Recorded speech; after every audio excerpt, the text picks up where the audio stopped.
नमस्कार दोस्तों, स्वागत है आपका अपने YouTube चैनल स्याही प्रेम की में। दोस्तों, आज हम बात करेंगे हमारे एक पवित्र धार्मिक ग्रंथ दुर्गा सप्तशती के बारे में।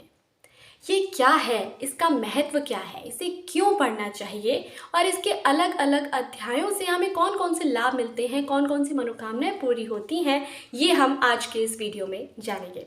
तो दोस्तों, चलिए बिना देर किए शुरू करते हैं आज का ये वीडियो।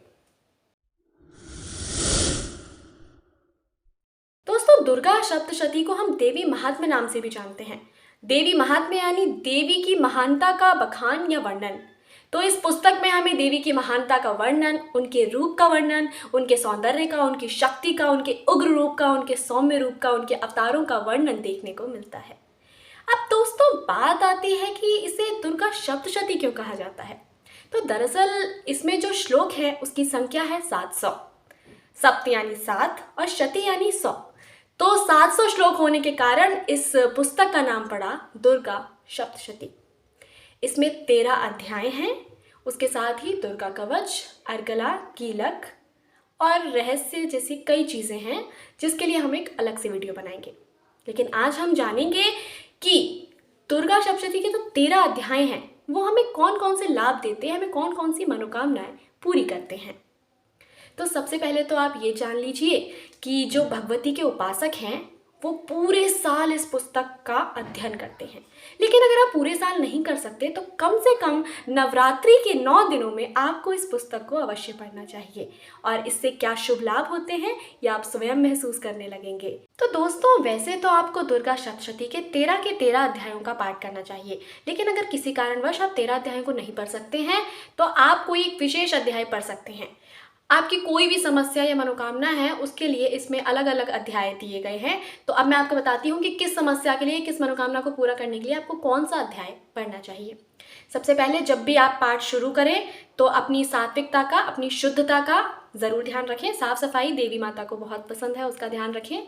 उसके बाद पुस्तक को एक साफ कपड़ा बिछा के एक अच्छे आसन पर रखें, उसका पूजन करें, माँ दुर्गा का स्मरण करें हाथ जोड़ के और पूर्ण रूप से समर्पित हो जाएं कि हे माँ, जिस मनोकामना से मैं ये पाठ कर रहा हूँ या कर रही हूँ उसे आप पूरा करें। तो देखिए, अगर आपको कोई भी चिंता है किसी भी प्रकार की, या कोई शत्रु का, किसी दुश्मन का डर सता रहा है, कोई विरोधी आपको परेशान कर रहा है, तो इन चिंताओं के नाश के लिए आपको दुर्गा सप्तशती का पहला पाठ पढ़ना चाहिए। इसके बाद द्वितीय और तृतीय यानी दूसरा और तीसरा अध्याय हम साथ में पढ़ते हैं। वो मुकदमेबाजी में जीत के लिए होता है। अगर आप किसी मुकदमे को लड़ रहे हैं या किसी झूठे केस में फंस गए हैं या मुकदमे से निपटारा चाहते हैं तो फिर आपको दूसरा और तीसरे अध्याय का पाठ करना चाहिए। अब बारी आती है चतुर्थ अध्याय की। तो वो होता है एक अच्छे जीवन साथी के लिए, चाहे महिला हो या पुरुष, हम सभी को एक अच्छे जीवन साथी की चाह होती है। तो आप उसके लिए चौथे अध्याय का पाठ कर सकते हैं। दोस्तों, अब आते हैं 5वें अध्याय के बारे में। तो 5वां अध्याय आपको तंत्र मंत्र की बाधाएं, नेगेटिव एनर्जीज जो होती हैं, बुरी शक्तियां, या लोग कहते हैं कुछ कर दिया है, इस टाइप की जो चीज़ें होती हैं उन समस्याओं का हल देता है हमें 5वां अध्याय। इसके साथ ही ये देवी माँ की भक्ति भी प्रदान करता है और हमें किसी भी प्रकार की बुरी शक्तियों से दूर रख के हमारे अंदर सकारात्मक ऊर्जा पैदा करता है। सप्तशती का जो छठा अध्याय होता है वो संकट नाशक होता है। बड़े से बड़े संकटों और बाधाओं का नाश करने के लिए आप पढ़ सकते हैं सप्तशती का छठा अध्याय। वहीं सप्तशती का 7वां अध्याय जो होता है वो आपकी गुप्त इच्छाओं को पूरा करता है। मतलब आपकी कोई भी इच्छा हो जो आपने गुप्त रखी है, अपने मन में छुपा कर रखी है, किसी से नहीं कही है, मेरी इस इंसान से शादी हो जाए, मैं एग्ज़ाम में टॉप कर जाऊँ, मेरे अच्छे नंबर आ जाए, मेरा नौकरी में प्रमोशन हो जाए, कोई भी इच्छा लेकिन आप सिर्फ अपने तक रखते हैं, तो वो आप देवी माँ को बताएं और कहें कि माँ, मैं आपके 7वें अध्याय का पाठ रोज़ करूँगा या करूँगी, आप मेरी ये इच्छा पूरी कीजिए। दोस्तों, दुर्गा सप्तशती का 8वां अध्याय जो है वो आपको दूसरों को प्रभावित करने में, अपना असर दूसरों पर डालने में और धन लाभ के लिए फायदेमंद होता है। वहीं अब आए हम 9वें अध्याय पे। तो ये आपको संपत्ति में, आप कोई घर खरीदना चाहते हैं, ज़मीन खरीदना चाहते हैं, ऐसे कामों में मदद करता है। सप्तशती का 10वां अध्याय आपको गुमशुदा की तलाश, अगर कोई खो गया है, कोई लापता हो गया है जिसके बारे में आप जानकारी चाहते हैं तो उसमें मदद करता है। साथ ही ये संतान सुख में भी बहुत लाभदायक होता है।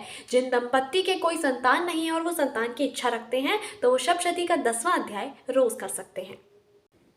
अगर आप व्यापार या कारोबार में तरक्की चाहते हैं तो आप दुर्गा सप्तशती के 11वें अध्याय का अध्ययन कर सकते हैं। वहीं अगर आपके घर में कोई बीमार रहता है या आप खुद किसी रोग से बहुत लंबे समय से पीड़ित चल रहे हैं, आप उस बीमारी से रोग से छुटकारा पाना चाहते हैं, तो आप दुर्गा सप्तशती के 12वें अध्याय का पाठ करें। इसके अलावा अब आते हैं 13वें और अंतिम अध्याय पे, जो माँ भगवती की कृपा हमें देता है। अगर आप चाहते हैं कि दुर्गा माता हमेशा आपके साथ रहें, आपको भक्ति प्रदान करें, अपनी शक्ति प्रदान करें, उनकी कृपा हर काम में आपके ऊपर बनी ही रहे, तो आप ये 13वां अध्याय प्राप्त कर सकते हैं, पढ़ सकते हैं, जो आपको हर तरह की बाधा से भी मुक्त करवाएगा, आपको हर तरह की चिंता से, तनाव से दूर रखेगा। तो दोस्तों, इस प्रकार आप इन 13 अध्यायों का पाठ करके अपनी अलग अलग समस्या का निदान पा सकते हैं, अपनी मनोकामना पूरी कर सकते हैं। दोस्तों, अगर आपको ये वीडियो पसंद आया है तो इसे लाइक करना मत भूलिएगा, चैनल को सब्सक्राइब कर लीजिए। अब हम मिलेंगे अपने अगले वीडियो में। और दोस्तों, आज से मैं आपको ये बता दूं कि मैं आपके जो ये 13 अध्याय हैं, इनका हिंदी में थोड़ा थोड़ा अर्थ और सार आपको आने वाले वीडियो में बताती रहूँगी। तो उनके लिए जुड़े रहिए हमारे चैनल स्याही प्रेम की के साथ।